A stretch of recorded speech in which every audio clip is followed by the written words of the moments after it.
Star लोकशक्ती news चॅनलला subscribe करा आणि बेल आयकॉनला प्रेस करा।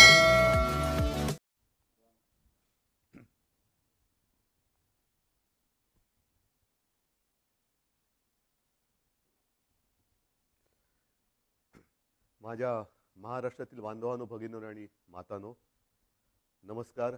जय महाराष्ट्र। बऱ्याच दिवसांनंतर किंवा बऱ्याच महिन्यांनंतर आपण भेटतो आहोत।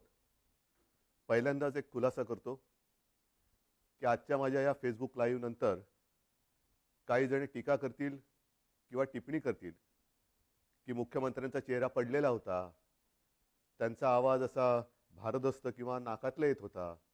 तर साहजिकच आहे, त्याला कारण आजच सकाळी माझी जी कोविड टेस्ट केली ती कोविड टेस्ट पॉझिटिव्ह आलेली आहे।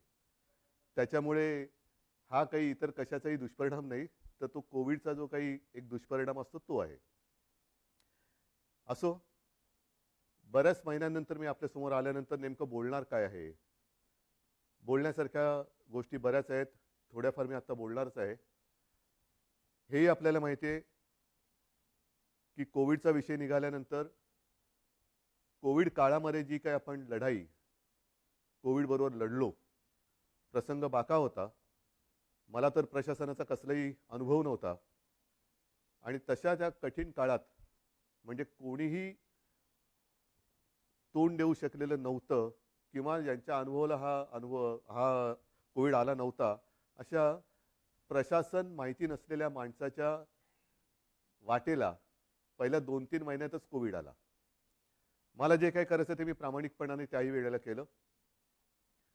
कोविड पासून सावध कसं राहायचं, काय काय करायचं हे मी तुम्हाला का सांगतोय, कारण त्या दरम्यानच्या काळात जे काही सर्वे होत होते त्या सर्वेमध्ये देशातील सर्वोत्तम 5 टॉप मुख्यमंत्र्यांमध्ये तुमच्या सगळ्यांच्या मेहनतीमुळे आणि तुम्ही दिलेल्या सहकार्यामुळे महाराष्ट्राच्या मुख्यमंत्र्यांना तो एक त्याच्यामध्ये ती गणना केली गेली।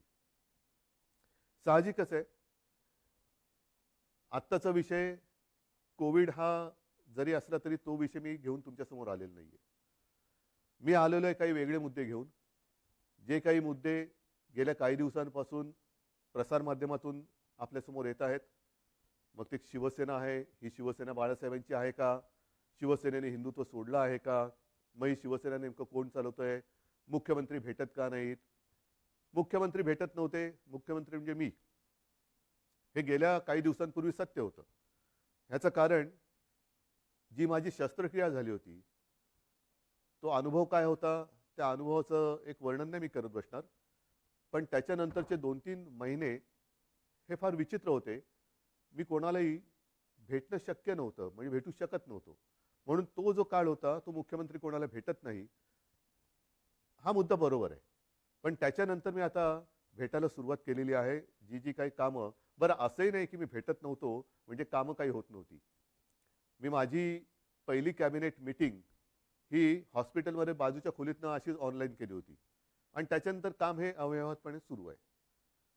शिवसेना म्हणाल तर शिवसेना आणि हिंदुत्व हे दोन घट्ट एकमेकांमध्ये गुंफलेले जोडलेले हे शब्द आहेत।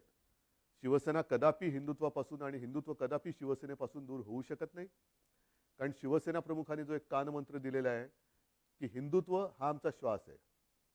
म्हणूनच गेल्या एक 8-15 दिवसापूर्वी आदित्य, एकनाथ शिंदे, त्यांच्याबरोबर आपले काही आमदार, खासदार, मंत्री हे अयोध्येला जाऊन आले। हिंदुत्वासाठी काय काय केले, कोणी कोणी काय काय केले हेही बोलण्याची आता वेळ नाहीये, पण हिंदुत्वाबद्दल मी विधानसभेत विधिमंडळात बोलणारा कदाचित पहिला मुख्यमंत्री असेल। मग नेमकं झालंय काय, ही शिवसेना कोणाची आहे? काही जण असं आरोप करतायत की किंवा असं भासवण्याचा प्रयत्न करतायत की आता काय बाळासाहेबांची शिवसेना राहिली नाही। ठीक आहे ना, बाळासाहेबांची शिवसेना आणि आत्ताच्या शिवसेनेत फरक काय नेमका? असं काय मी नेमकं केलेलं आहे की शिवसेना ही बाळासाहेबांच्या विचारापासून दूर जात चाललेली आहे? त्यावेळेला जे विचार होते तेच आपण पुढे नेत आहोत। बरं, त्याच्यानंतर म्हणजे आपल्यातून बाळासाहेब 2012 साली गेले, 2014 साली आपण एकाकी लढलो होतो, तेव्हाही आपण हिंदूच होतो, आत्ताही हिंदूच आहोत, उद्याही हिंदूच राहणार आहोत। मुद्दा विचार हा तोच राहणार आहे, तोच असणार आहे। पण 2014 साली सुद्धा जी लढलेली शिवसेना होती आणि जिने एकट्याच्या ताकदीवरती प्रतिकूल परिस्थितीत 63 आमदार निवडून आणले आणि ते 63 आमदार आल्यानंतर त्यातले काही नंतर जे मंत्री झाले ती सुद्धा शिवसेना बाळासाहेबांच्या नंतरची शिवसेना होती. आणि त्याच्यानंतरची आतापर्यंतची वाटचाल म्हणजे मग मी आता गेली 2.5 वर्ष मी स्वतः मुख्यमंत्री आहे. माझ्यासोबत पहिल्या आणि आत्ताच्या मंत्रिमंडळातले जे काही सहकारी आहेत ते सुद्धा त्याच बाळासाहेबांच्या शिवसेनेतले सहकारी आहेत. म्हणजेच काय की पहिल्या प्रथम शिवसेना हिंदुत्व, शिवसेना कोणाची, शिवसेनेने हिंदुत्व सोडले का, शिवसेना बाळासाहेबांची राहिली नाही का, मग आम्हाला ती बाळासाहेबांची शिवसेना पाहिजे. मग मधल्या काळामध्ये जे काय सगळं मिळालं ते बाळासाहेबांनंतरच्या शिवसेनेने दिलं, हे मी म्हणेन कृपा करून लक्षात ठेवा. मग आता मुद्दा काय आहे की सध्या राज्यामध्ये काय चाललेलं आहे. आपल्याला सर्वांना कल्पना आहे की शिवसेनेचे काही आमदार गायब, अमुक गायब, तमुक गायब, गेले कुठे. पहिले सुरतला गेले, त्याच्यानंतर आता म्हणतात गुवाहाटीला गेले. आता त्यातल्या काही आमदारांचे आपल्याला फोन येत आहेत, आम्हाला इकडे आणले गेले, आम्हाला परत यायचंय. आपल्यामध्ये इथे असलेल्या आमदारांना काही फोन येत आहेत. मला त्याच्यामध्ये जायचंच नाहीये. हे जे माझं मनोगत आहे ती मी अवघ्या 5 मिनिटात संपवणार आहे. आणि ते एवढ्यासाठी की काल परवा जी आपली एक निवडणूक झाली विधान परिषदेची, त्या विधान परिषदेच्या निवडणुकीच्या आदल्या दिवशी हॉटेलमध्ये सगळे आपले आमदार होते. मी तिकडे गेलो आणि म्हटलं काय परिस्थिती, ही कोणती लोकशाही. ज्यांना आपण आपलं मानतो, शिवसैनिक मरवर मरतात, राबतात, निवडून देतात. जनता सुद्धा शिवसेनेच्या विचारावरती विश्वास ठेवून त्यांना निवडून देते. आणि आपली माणसं ह्यांना सुद्धा आपल्याला एकत्र ठेवावं लागतात का. अरे हा कुठे गेला बघा, तो कुठे गेला बघा.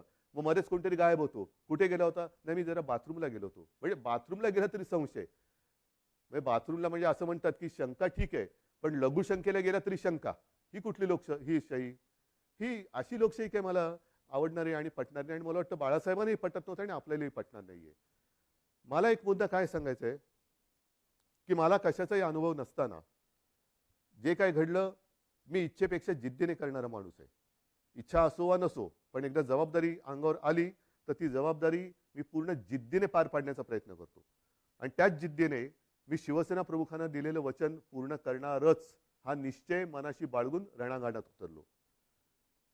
त्यावेळेला मी आपल्यासमोर आलो होतो, आज सुद्धा समोर आलेलो आहे. कोणताही अनुभव नव्हता. आपल्याला तेव्हा नाईलाज झाला, वेगळा मार्ग पत्करावा लागला. काँग्रेस आणि राष्ट्रवादी हे गेले 25-30 वर्ष आपण त्यांच्या विरोधात, ते आपल्या विरोधामध्ये हे लढत आलेलो आहोत. मग त्याच्यानंतर हे जे काय घडलं हे सर्वांना माहिती आहे की काँग्रेस आणि राष्ट्रवादीने, विशेषतः पवार साहेबांनी, ती बैठक आमची तिन्ही पक्षाची झाली. त्या बैठकीमध्ये सगळं ठरलं. आणि ते ठरल्यानंतर मला त्यांनी सांगितलं की उद्धव जरा 1 मिनिट बोलायचंय. म्हटलं काय बोलायचं, आता ठरलंय सगळं. नाही 1 मिनिट. आणि बाजूला खोलीत गेल्यानंतर त्यांनी सांगितलं की उद्धव हे सगळं ठीक आहे, पण जबाबदारी तुम्हाला घ्यावी लागेल. म्हटलं का. तर तसं नाही म्हणे, आमच्याकडे पण ज्येष्ठ लोक आहेत, काँग्रेसकडे पण ज्येष्ठ लोक आहेत, आणि शिवसेनेकडनं जर तुम्ही नसाल तर ते पुढे चालणं हे कठीण आहे. म्हटलं पवार साहेब काय मस्करी करता का. मी आतापर्यंत महापालिकेत सुद्धा महापौर जिंकल्यानंतर अभिनंदन करायला जातो. म्हणजे साधा महापालिकेत न गेलेला माणूस मुख्यमंत्री कसा होणार. ते नाही नाही तुम्हाला हे करावं लागेल. ठीक आहे, जिद्द केली. मग पवार साहेबांनी, सोनिया गांधींनी विश्वास टाकला माझ्यावरती. सोनियाजी सुद्धा मध्ये कधीतरी आपुलकीने फोन करत असतात, विचारत असतात.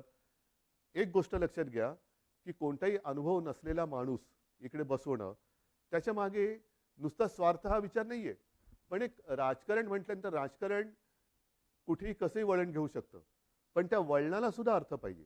उगाच काहीतरी रडकुंडीचा घाट जो म्हणतो ना, तिकडनं पोलादपूर पासून आपल्या ह्याला महाडपासून वरती महाबळेश्वरला जाताना रडकुंडीचा घाट, जो वळण वळण वळण वळण म्हणजे गाडी चालवता गाडीचा चालक हा रडकुंडीला येतो. तसं हे वळणदार राजकारण कोणाच्याच उपयोगाचं नाहीये. आजपर्यंत ह्या सगळ्यांनी मला खूप सहकार्य केलेलं आहे. प्रशासनाने तर कमाल केलेली आहे. प्रशासनाने तर मला सांभाळत काय योग्य काय अयोग्य हे सुद्धा सांगण्याचा प्रयत्न केलेला आहे. आज मी नेमकं काय बोलणार आहे, मला दुःख कशाचं झालेलं आहे, आश्चर्य कशाचं वाटलेलं आहे, धक्का कशाचा बसलेला आहे की काँग्रेस आणि राष्ट्रवादी म्हणाली की आम्हाला मुख्यमंत्रीपदी उद्धव ठाकरे नकोत. तो त्यांचा विचार आहे. दोन्ही पक्ष स्वतंत्र आहेत. ठीक आहे, सत्तेच्या तडजोडीसाठी आपण एकत्र आलो होतो असं जे काही इतर जण म्हणतायत, त्यांच्याप्रमाणे सत्तेच्या साठी आपण एकत्र आलो होतो. पण आज सुद्धा सकाळी कमलनाथजींनी मला फोन केला होता. कालच सकाळी शरद पवारजींनी फोन केला. मला म्हणाले, उद्धव आम्ही तुमच्या सोबत आहोत. हा त्यांच्या भरोश्याचा विषय आहे. पण त्यांनी भरोसा माझ्यावरती ठेवल्यानंतर माझ्याच लोकांना जर मी मुख्यमंत्रीपदी नको असेल तर काय करायचं, हा मोलाचा प्रश्न आहे. माझीच लोक म्हणत असतील की ते ठीक आहे, त्यांना हवे असतील पण आम्हाला तुम्ही नको. मग मला हेच म्हणायचं आहे की समजा माझ्या लोकांना, म्हणजे मी माझं म्हणतोय ते मला आता माझं आपलं मानतात की नाही मला माहिती नाही, कारण ते माझ्यासमोर नाही आहेत. तर तुम्ही इथे येऊन बोलायला काय हरकत होती? सुरतला जाऊन बोलण्यापेक्षा, आणखीन कुठेतरी जाऊन बोलण्यापेक्षा सरळ समोर यायचं आणि सांगायचं की उद्धवजी तुम्ही कारभार करायला नालायक आहात, हे कोविडच्या काळातले टॉप 5 वगैरे सोडून द्या, आम्हाला तुम्ही मुख्यमंत्रीपदी नको. ठीक आहे, चला मी उठतो. आणि आज सुद्धा मी तुम्हाला सांगतो, जर त्याच्यापैकी एकाही आमदाराने समोर येऊन मला सांगितलं किंवा जर त्यांनी स्टेटमेंट दिलं की उद्धव ठाकरे मुख्यमंत्री पदावरती नकोत, तर मी आत्ता मुख्यमंत्री पदाचा राजीनामा द्यायला तयार आहे. आणि ह्याच्यावरती विश्वास नसेल तर आज आपली फेसबुक लाईव्ह झाल्यानंतर आज संध्याकाळपासून मी माझा मुक्काम वर्षावरनं मातोश्रीला हलवत आहे. मला कोणताही मोह नाही. मी ओढून ताणून खुर्चीला चिकटून बसणारा नाही. मी शिवसेना प्रमुखांचा पुत्र आहे. कोणताही मोह मला खेचू शकत नाही, अडवू शकत नाही, थांबवू शकत नाही. पण हे माझ्या समोर येऊन बोला.